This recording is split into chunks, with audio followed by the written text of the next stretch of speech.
안녕하셨습니까? 엘리자벳 형제회 봉사자 오수영 요셉입니다. 무탈하시죠? 우리 주 예수님의 부활을 축하드립니다. 아시다시피 대전지구 평화의 결정으로 초기 양성과 원래회를 코로나 사태가 진정될 때까지 잠정 연기하게 되어서 저희 엘리자벳 형제회도 4월 원래회를 유튜브에서 온라인으로 하게 되었습니다. 양해 바랍니다. 그럼 엘리자벳 형제회 4월 원래회를 시작하겠습니다. 시작 기도로 시작하겠습니다. 성부와 성자와 성령의 이름으로 아멘. 기도합시다. 지극히 높으시고 영광스러운 하느님이시여, 제 마음의 어두움을 밝혀주소서. 주님, 당신의 거룩하고 진실한 뜻을 실행하도록 올바른 신앙과 확고한 희망과 완전한 사랑을 주시며 지각과 인식을 주소서. 아멘. 성부와 성자와 성령의 이름으로 아멘. 그럼 김상욱 요셉 영보님의 영성 강의를 시작하겠습니다. 가월절 축제가 다가오고 예수님은 예루살렘의 종교 지도자들과 바리사이들이 당신을 좋게 보지 않고 있음을 알고 있었습니다. 예수님은 자신의 죽음까지도 예견하셨습니다. 그래서 제자들에게 3번이나 당신의 죽음에 대해 말씀하셨던 것입니다. 예수님은 이 죽음을 피하지 않고 예루살렘으로 당신의 죽음으로 나아가시며 우리에게 진정한 생명을 선사하십니다. 예수님은 어떤 마음으로, 어떤 자세로 이 길을 걸으셨을까요? 그리고 이것이 어떻게 죽음을 넘어선 생명일 수 있을까요?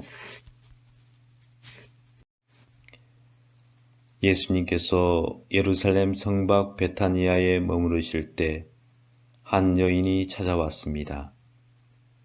그녀는 순나르드 향유가 든 옥합을 깨뜨려 향유를 예수님의 발에 붓고 자신의 머리카락으로 예수님의 발을 닦아 드립니다. 이에 대한 반응은 어떠했습니까? 거기에 있던 이들은 이렇게 말합니다. 왜 향유를 낭비하느냐? 그 돈을 가난한 이들에게 나누어 줄 수 있지 않느냐? 이에 예수님은 이렇게 말씀하십니다. 참견하지 말아라. 이 여자는 나에게 갸륵한 일을 행한다. 관상하는 마음을 지닐 때 만날 수 있는 세계가 있습니다.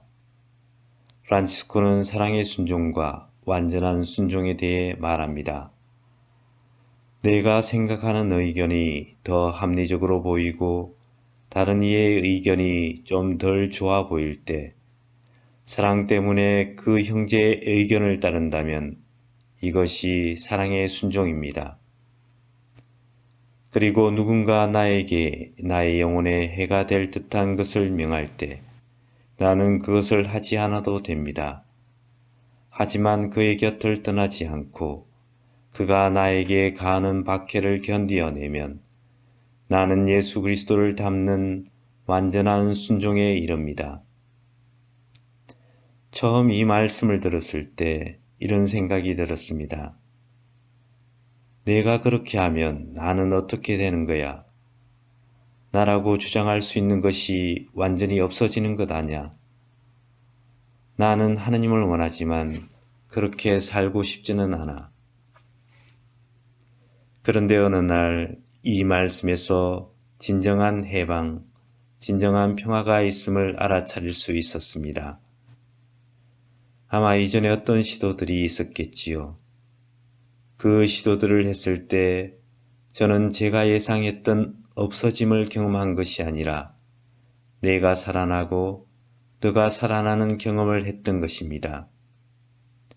이 경험이 이 말씀에서 희망의 메시지를 읽게 한 것입니다.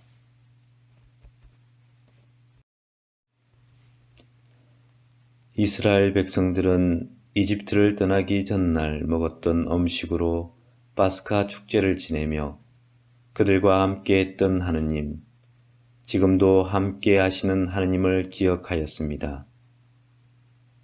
예수님도 파스카 축제 때 제자들과 함께 이 파스카 음식을 먹고 마십니다.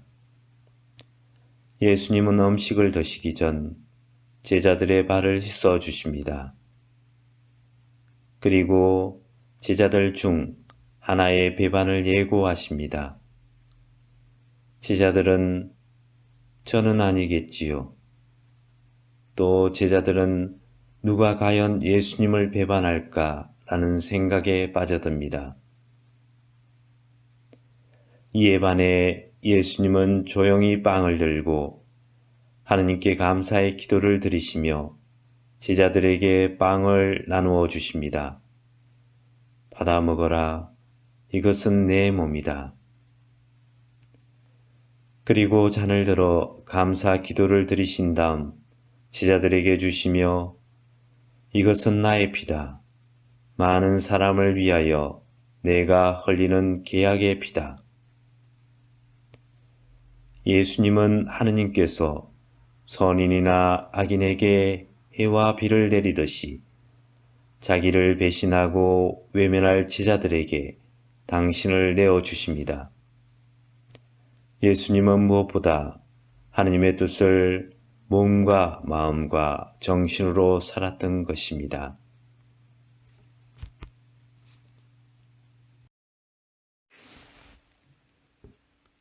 예수님께서 당신의 순환을 첫 번째로 예고했을 때 베드로는 예수님을 붙들고 그래서는 안 된다고 하였습니다.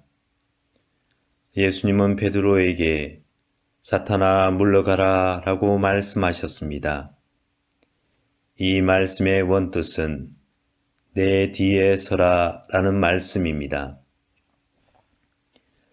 예수님께서 만찬 후에 당신의 죽음과 제자들의 흩어짐에 대해 말씀을 했을 때 베드로는 나서서 말합니다. 비록 모든 사람이 주님을 버릴지라도 저는 주님을 버리지 않겠습니다. 이에 예수님께서는 오늘 밤 닭이 2번 울기 전에 너는 3번이나 나를 모른다고 할 것이다. 베드로는 예수님의 예언대로 예수님을 부인했습니다. 그런데 베드로는 이 실패를 통해 자기 힘으로 주님을 섬기는 신앙이 아니라 주님의 힘으로 그리고 주님에 의해서 그리고 주님과 함께 일어서는 신앙을 배웁니다.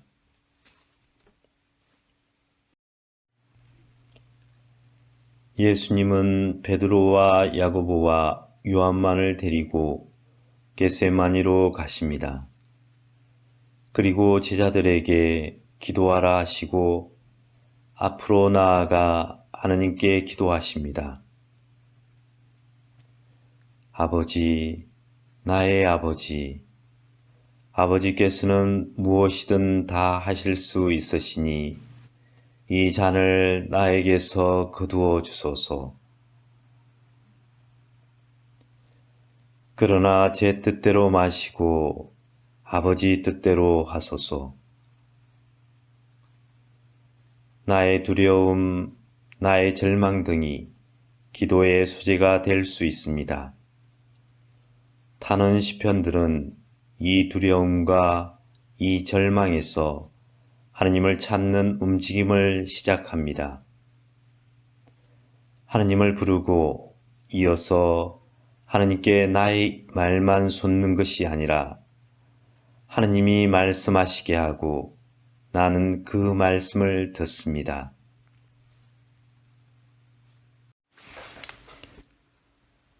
십자가에 예수님의 얼굴을 그린 독특한 그림이 있습니다. 예수님의 반쯤 감겨가는 눈은 임박한 죽음을 말하고 있습니다. 좀 더 크게 떠져 있는 눈에 한 형상이 비치고 있습니다. 바로 슬퍼하는 성모님입니다. 이 이미지와 함께 예수님이 숨을 거두시며 하신 말씀이 겹쳐 다가옵니다. 아버지, 아버지, 어찌하여 저를 버리시나이까? 이 말씀이 여러분에게 어떻게 들립니까? 십자가에서 예수님은 하느님만을 생각하고 하느님을 사랑했었는데 예수님의 눈에 비친 것은 성모님입니다. 예수님께서는 보이지 않는 하느님을 성모님을 통해 성사적으로 만나고 계십니다.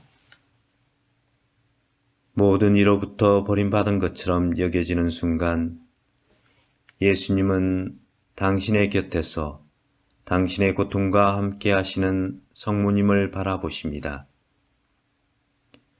예수님은 자기 고통과 자기 연민에 빠져 아무것도 보지 못한 것이 아니라 분명하게 당신을 사랑하시는 어머니를 통해 사랑이신 하느님을 바라보고 계셨던 것입니다.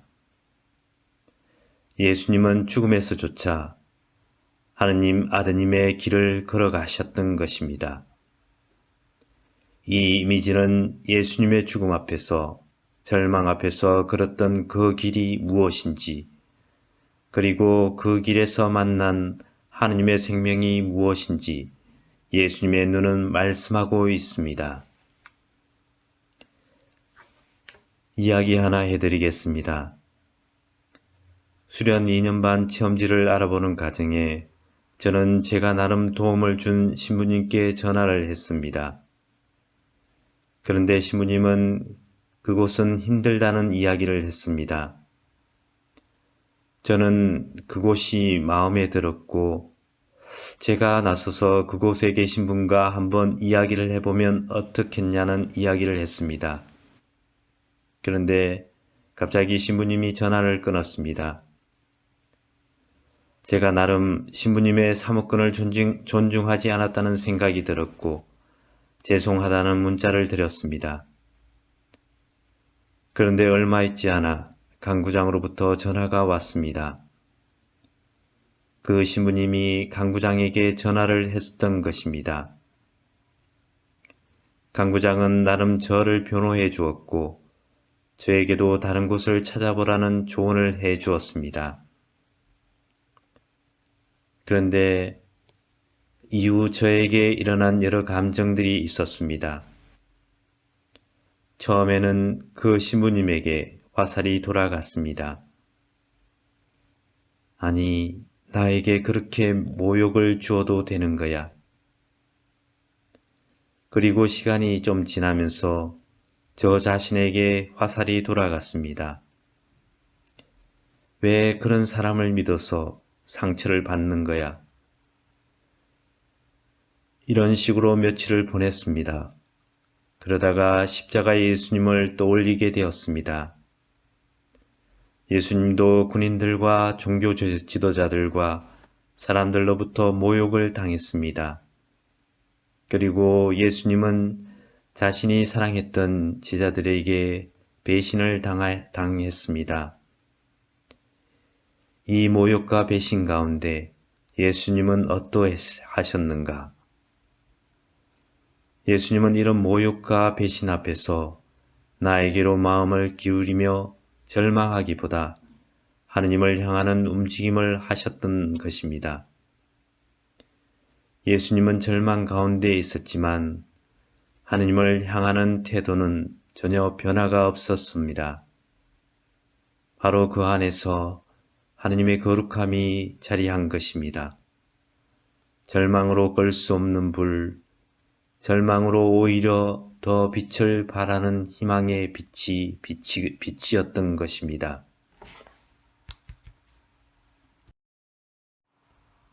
정호성 시 봄길. 길이 끝나는 곳에서도 길이 있다. 길이 끝나는 곳에서도 길이 되는 사람이 있다. 스스로 봄길이 되어 영혼을 걸어가는 사람이 있다. 강물은 흐르다가 멈추고 하늘과 땅 사이의 모든 꽃잎은 흩어져도 보라, 사랑이 끝난 곳에서도 사랑이 되어가는 사람이 있다. 사랑 자체이신 분과 하나 되어 길을 걸으며 누군가를 위한 길이 되어 가는 사람이 있다.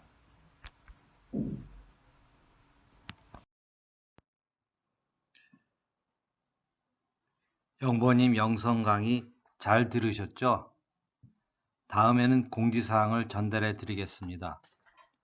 첫 번째, 대전지구 평화의 결정에 따라 오프라인 초기 양성과 원래회는 잠정 연기합니다. 따라서 당분간 초기 양성과 원래회는 온라인으로 합니다.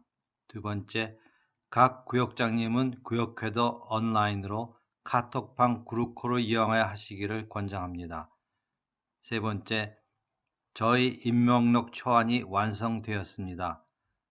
구역장님에게서 체크하시고 수정사항이 있으면 부봉사자님께 알려주세요. 네 번째, 각반 양성 담당자님께서는 양성교재 각반 여건에 맞게 마무리해 주세요. 다섯 번째, 유기종신서약 합동 피정과 서약식은 가을로 잠정 연기합니다. 여섯 번째, 2020년도 새 지원자 명단을 양성 담당에게 알려주세요. 원서 제출은 잠정적으로 연기합니다. 일곱 번째, 저희 형제회는 계좌이체로 형제 회비를 받아 성심의 집에 기부금을 보내고 있으나 어떤 형제회는 회비를 못 받아서 성심의 집에 후원이 안 되어 성심의 집의 재정이 좀 곤란하다고 합니다.